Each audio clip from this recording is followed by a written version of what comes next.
We are sitting here at Rupp late at night, fresh off this Alabama win. But first, we didn't get to talk to you all last time about the LSU loss. I hate to kind of reflect back on bad times, but we got to do what you got to do, especially if we want to recap these games and preview the other ones. We can't overlook that one. Tim, they went down to Auburn, won an impressive road win, turn around on Wednesday night and drop a heartbreaking knife to the chest awful loss down at LSU to a barely 500 team. And the only really good thing that came out of there was an impressive Antonio Reeves first half, as we've seen all year long, but then a exciting second half from Rob Dillingham. Reflecting back on the LSU game, what's something that stands out to you? I know Rob Dillingham's got to be a given there, but that and what else sticks out to you about that kind of loss before we get into this exciting win that happened just a few moments ago? I mean, we've been saying it all year, it's defense. I mean, they had an outstanding defensive performance over in Auburn. And then we turned around. First half was actually really good defensively for LSU. But that second half, Cal even mentioned it during today's presser, just how horrible it was. Yeah. But, I mean, like you said, Rob had an amazing game. Reeves had an amazing game. How many... Was Rob scoreless that whole entire first half? He had 2 points at halftime. If I remember correctly, it was something around 2 points at halftime. Yeah. And then he ended up with like 21, 23 something. 20-something, enough to almost get the job done and give us a fighting chance after 23 points. 23 points. I mean, he kept us in that game there for a little bit.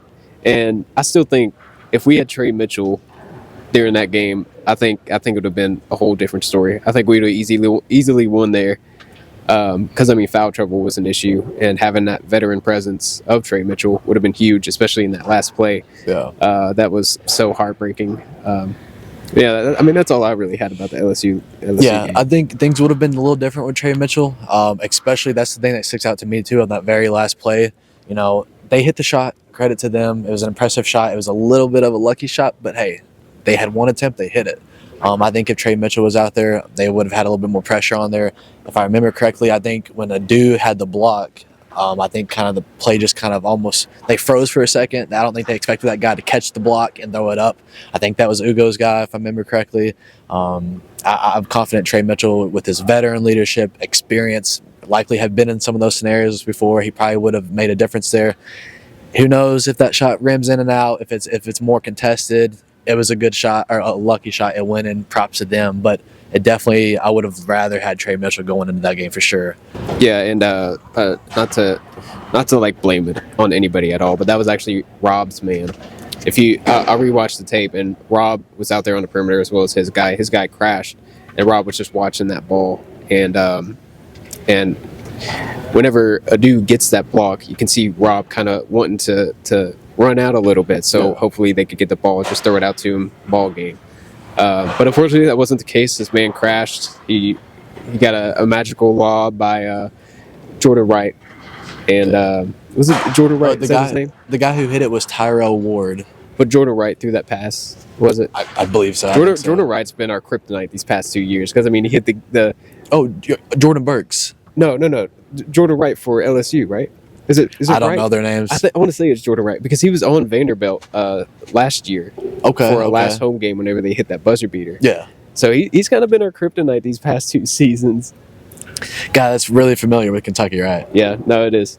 But Tim, outside of that exciting, impressive draft stamping Rob Dillingham performance, and what I mean by that is, he's been projected top 5 for most of the season, but like after that performance, if he's not locked into that top 5, at least top 8, I don't know what else he could do. That was as good as college basketball gets. That was like Malik Monk against UNC vibes. Not as great, but like in terms of he could not miss in that second half. I mean, Kentucky gave a 15-point lead, and it would have been a lot worse if Rob Dillingham didn't come out and be what's the word for it? Aggressive, confident, and just lights out in the second half.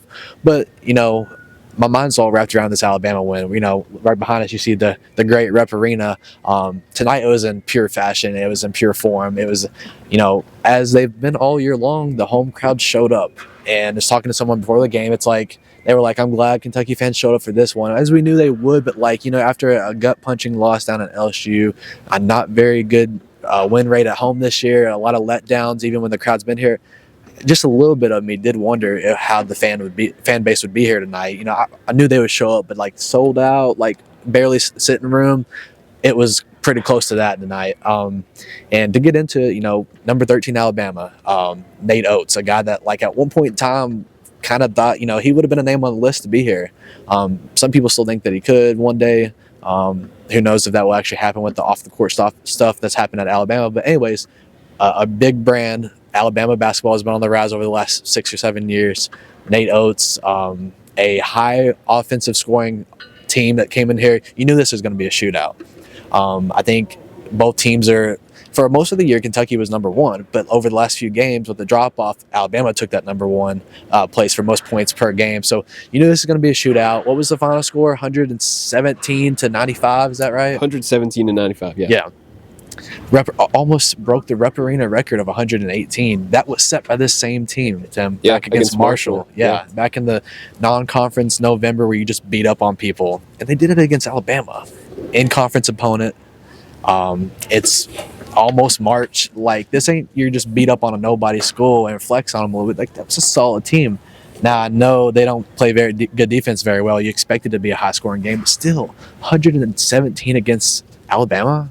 What about that, Tim? I mean, I was going to say we don't play defense much either, but we've been turning it around here recently. Getting a little bit better. It was a real good defensive team, other than like towards the end, of course. Like, we're up 20 points. Kentucky's going to, you know, lean away some, let them score some easy baskets as long as they're not getting back into it.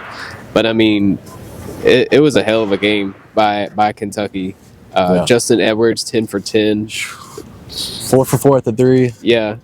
28 points, career best. Yeah, I really wish he got 30. I really wish he did.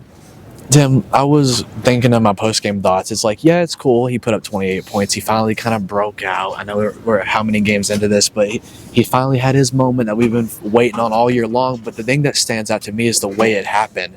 It ain't like he just went out here and shot 80%. Tim, he went 10 for 10. He had it would happen right there. He had to fall down, get fouled, and one three-pointer where he's laying on his back and Reed Shepherd comes run over, and you know the cold chills moment from the arena, just the place going nuts. Just one of those games where like a player just it's his night, like making shots that are ridiculous. It's like, how is that going in? Players will get in that groove sometime where they just can't miss, and this was the case for Justin Edwards tonight. He's been due for a game like this, and I mean fans were anticipating a game like this eventually from him. I will say there were several fans who were, saying that he shouldn't start.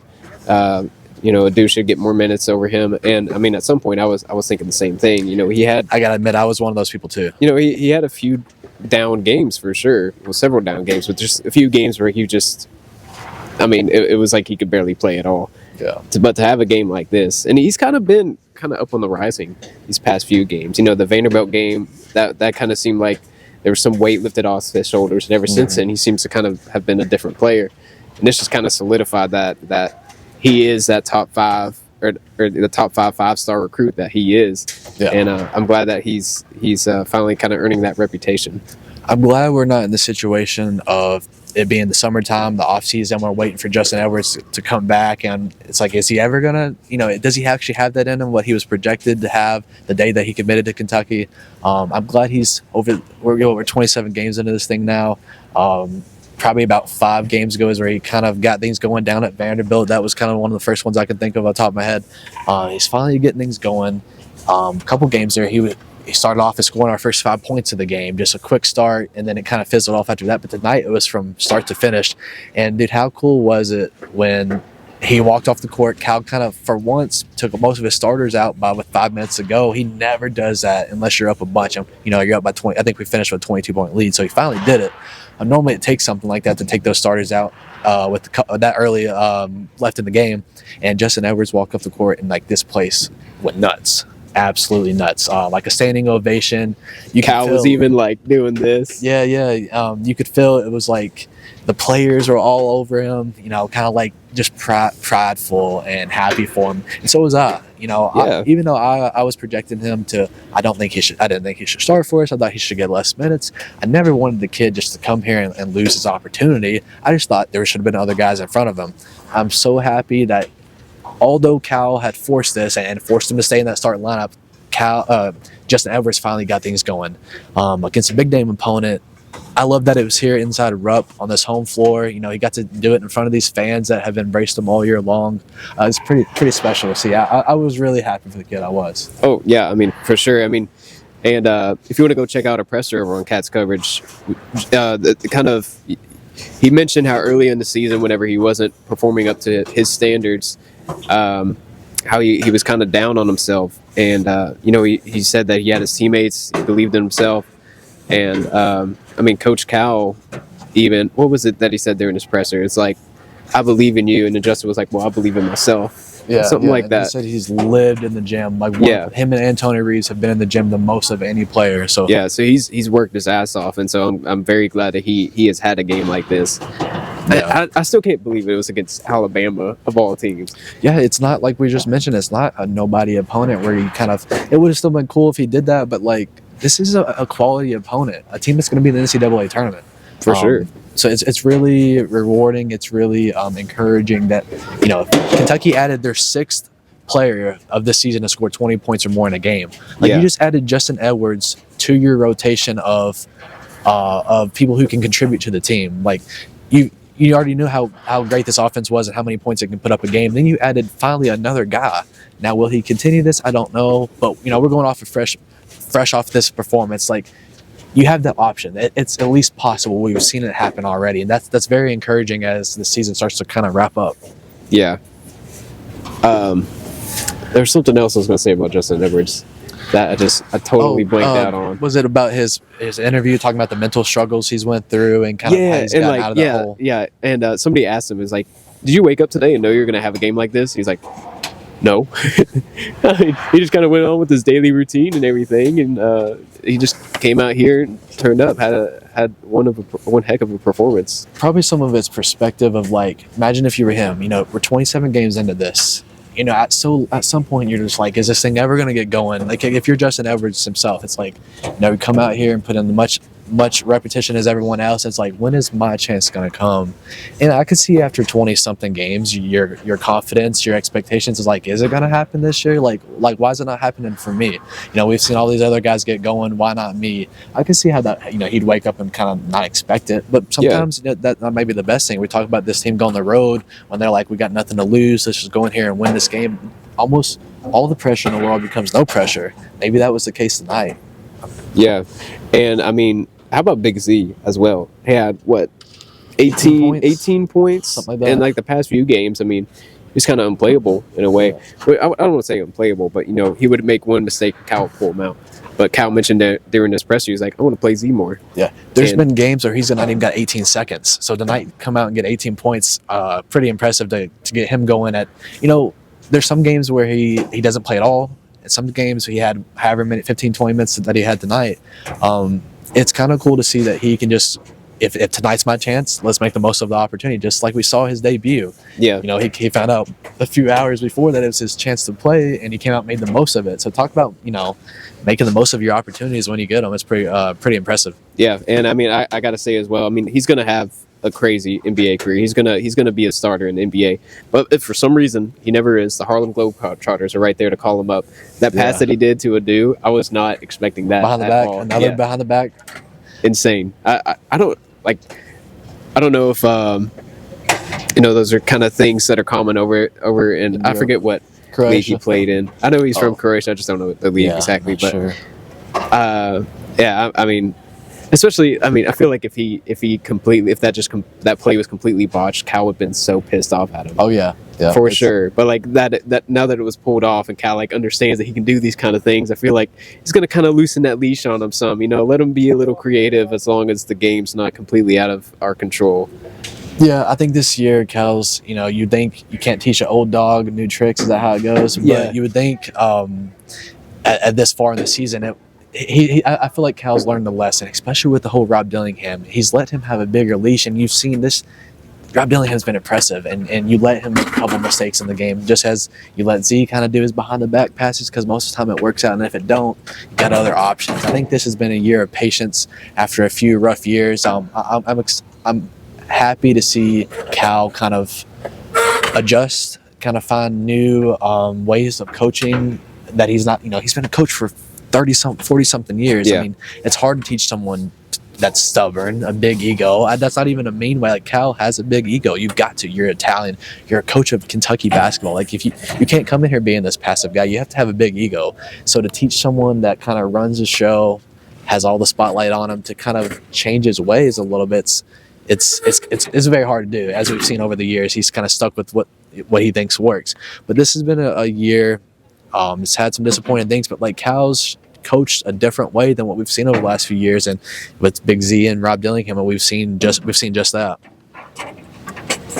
Yeah, and just one little other thing I wanted to mention. Shout out to Dylan Ballard with the Sea of Blue, who mentioned this. Before this game, Kentucky was 8 of 9, or 8 of their 9 losses. 7 to 8 losses. Was it 7 to 8? They had led in the second half.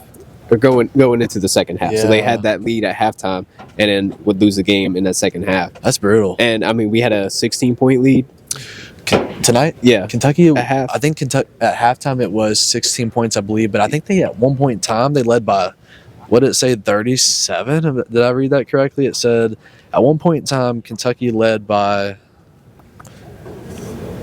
well, you lose your notes. I mean, still, it could be 37 points, and I would not feel confident in this team in finishing that game off. I mean, especially Bama, a high-powered offensive team like this, they could go on a run at any minute, but they just were not getting anything to fall tonight. But I did not have faith in this 37. team. I wouldn't say I had faith, but there's just that thought in the back of my head that, this team could come back. It could be a close game. Doesn't matter if it's a 30-point lead at half, Yeah. Well, the thing about this team, it's like we've seen a lot of inconsistency, and that does kind of worry me going towards when you get to the NCAA tournament, where you got to be consistent because it's a one-game basis. We won at Auburn in a crazy environment, dominated. Then you go to at LSU to not a good team, but it is on the road, and you lose. And you bring a solid team into Rupp, where you've lost in Rupp a bunch of times this year, broke the record of most consecutive losses inside Rupp this season, and you do this. It's like, I would love some more consistency, but what can we do? We've just got to we already know what this team's going to be. We've had enough evidence to sample that, but I don't know, man. I would like some more consistency, but it was still really impressive to see this type of performance tonight. And the only thing that kind of gives me faith in this team as far as their consistency goes is that there are so many top 25 teams out there that are struggling with the same exact thing as consistency. So I mean, personally, I think UConn is one of the best looking teams out there for sure. Yeah. And I mean, they could sit there and have an off night in the NCAA tournament and lose to a 16 seed just like we did. Or not, we know this 16 seed was a 15 seed, but still. There's so many teams out there that are struggling consistently. So I mean, come March time, it's anybody's tournament, to be completely honest. Yeah, despite our flaws, which just like every I know it seems like ours are the biggest because we cover the team, we follow their every move. I'm sure if we were covering St. John's or North Carolina, whoever, it's like they have their flaws that their media members are concerned about too, just as we do. But I'm confident in saying no one's ceiling is higher than ours. Maybe UConn, but like it's a 1A, 1B kind of deal. Like, yeah. I'm very confident at our best. Our ceiling's highest more than any other program. That's a good thing to have going into the tournament. It's like if we could just put it all together, try to play a little bit of defense and get a little bit better at that. Our ceiling's up there. We know we've seen it multiple times. We can be that great if it all works out. Yeah. Just is it? That's what can you do? I will say, I mean, the past few games, our defense has looked pretty good. It's definitely had its moments, like the second half of LSU, but against Auburn, down in that hostile environment, and then here, it was incredible defense. Yeah. I mean, even Nate Oates, he was talking about how he had mentioned that Kentucky was really good defensively, and I don't think he came into this game expecting that. No, I highly doubt it. Yeah, but no, I mean, it was a hell of a game. Who do we have next now? Is it Mississippi State? Mississippi State. Ooh. It's not a crazy road environment, but it's a weird. It's how I feel about Vanderbilt every year. I don't know why. It's just weird. Like you get this weird vibe. It's just different there. Not one you can't go in and win, but like you go down there and usually like my memory serves that it's stale basketball and just like different than what we're used to. It's always a weird game. So I think Kentucky can go there and win, but I do kind of maybe expect it to be like just a little weird game. They don't allow cowbells in the basketball arena, do they? I hate to tell you, they do. Oh my gosh, dude! I'm gonna be watching that game on mute. I don't care. I hate those cowbells so much. They are annoying. I got to experience it with Jordan down at the football game at Mississippi State the year before last time. They're very annoying, but I am a little envious of it. I love college basketball and football traditions. I love how everything that the sport has. It is really cool. It's annoying when you're going against it, but like if you take the perspective of being neutral and just watching it, it's cool. It's their unique thing.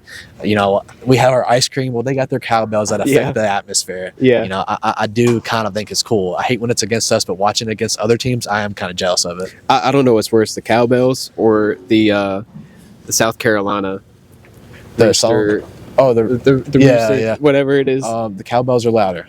Yeah, it's impressive. They're loud. I just hate how South Carolina's like every chance they get, they sit there and play that. Yeah, it's pretty annoying. But yeah, Mississippi State. Of course, everybody's going to show out for that. It's going to be crowded, and then we got Arkansas home, and then following that up with Vanderbilt.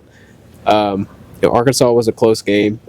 If we played like we did tonight, shouldn't be close. You know, I remember that was the game that I actually read over the defensive stats and said that it should be a blowout according to the stats. Stats are wrong. It was a pretty close game. But I'm hoping we have that good home environment like we did tonight, and that should definitely help us out there. I think we will. I mean, the fans, I'm not just saying, the fans have showed out for every single game this year. There's not been one that I'm like every single game. But Tim, you got Arkansas and Vandy at home. Those are both teams you've beat already this year. Yep. So I'm going to kind of contradict myself. I was going to say, you bring them on your home court, you should be able to take care of business. You beat them on their home court. But then the thought popped in my head of Florida. You won at Florida, they beat you here. I want to say we're past that now. I know that was just like 2 weeks ago, but I think we're past that now. I will say, in Kentucky's defense, Florida here was whenever DJ was out, Reed played every single minute of that game. That's true. They exhausted him. They were just raining threes over him, running every single screen they could off him. And so having DJ, I love DJ's defense. He is so aggressive. He's up in their face. And yeah, there's times where he gets blown by and stuff, but at least it's not. At least we got DJ, and it's not just Reed out there all the time. Yeah, well, our rotation's a little bit better. Our injury list is a little bit better. Trey Mitchell's almost back, is what people are saying. He'll likely be back for those games, so we should be at full strength for those games. Take care of business. You only got 5 games left on this regular season. 4. Yeah. Take care of business. Finish this thing out. I wanted to ride the Auburn high off of the Auburn win the rest of the way. I didn't expect them to do that down at LSU, but hey, you got back on track. I feel like fans and definitely the players and the staff that we just saw, they're all back on the top of the mountain again. Don't fall off of it this time. Ride it the rest of the way out, and just take care of business.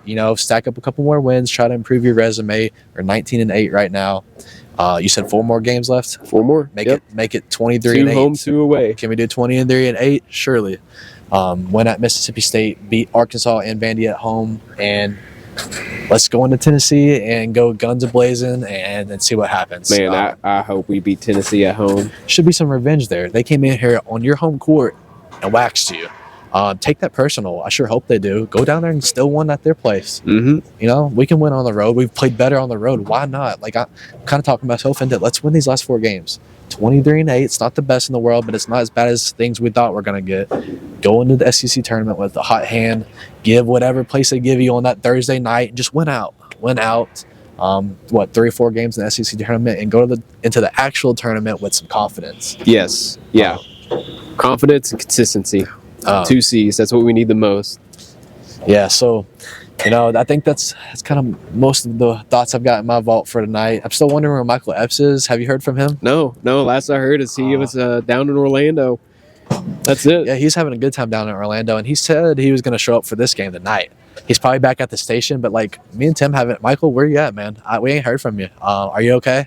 Are you still down in Orlando having a blast? Where was our invite? Yeah. I ain't seen you since at Auburn when we had that impressive win. So, Michael, we need you back. We need you back on this podcast. And plenty of space for you here. Yeah, we can pull up you up a third seat right here at Rupp, and you should have been here and enjoyed this win with us, man. But I know you're doing other important things too, so it's okay. Yeah, well, I mean, he did, he didn't miss out on the Big Z Georgia game. Yeah, but he was back home in Michigan, I think, at that point, so he saw it on TV, kind of like I did. You were the only one of us three that was here for that. So maybe it's good that he's not here. Maybe he's kind of a good luck charm. We have these offensive blowouts whenever he's not here. So, Michael, take your time, buddy. Yeah, nobody tell Michael we said that, okay? Michael, we didn't mean that. But, Tim, are we closing this one out for the night? Yeah, I've gotten all my thoughts out. We're some of the last people here in Rupp. They're cleaning the seats right now. I think they're going to actually not take up the floor tonight because women's basketball has their senior day here. I think tomorrow or pretty soon. But Rupp looks great as always. I'm always in awe just sitting here, especially when we're one of the last few people in here. It's kind of like we own the place for just a split second. I kind of want to go snag a basketball, walk on this court, and just crank a shot off. It would be nice to do so. Might get in trouble, but. I kind of want to. It's taking a lot for me not to. But that's why they go and hide all the basketballs after the game because they know people like us would go out there and do that. Yeah, they know what we got in our minds. But other than that, Justin Edwards, great job, man. Proud of you. Kentucky, proud of you. I think we're going to sign out for the night. Thank you all for watching. Please follow us, catscoverage.com, our YouTube channel, all social media. This basketball podcast is hosted on the Field of 68 network. Just got to keep up with us. We do this consistently after each game, sometimes every 2 games, but we're reaching new audience, picking up new viewers each time. So stick along, follow us, follow Cats Coverage and our personal pages, and stick along so you can catch us next time. So we don't have to. Hopefully, this lands on your feed. You can have it just there immediately by following us. So other than that, 117-95, 22-point beat down inside of Rupp. Let's call it a night. Yep. See y'all next time.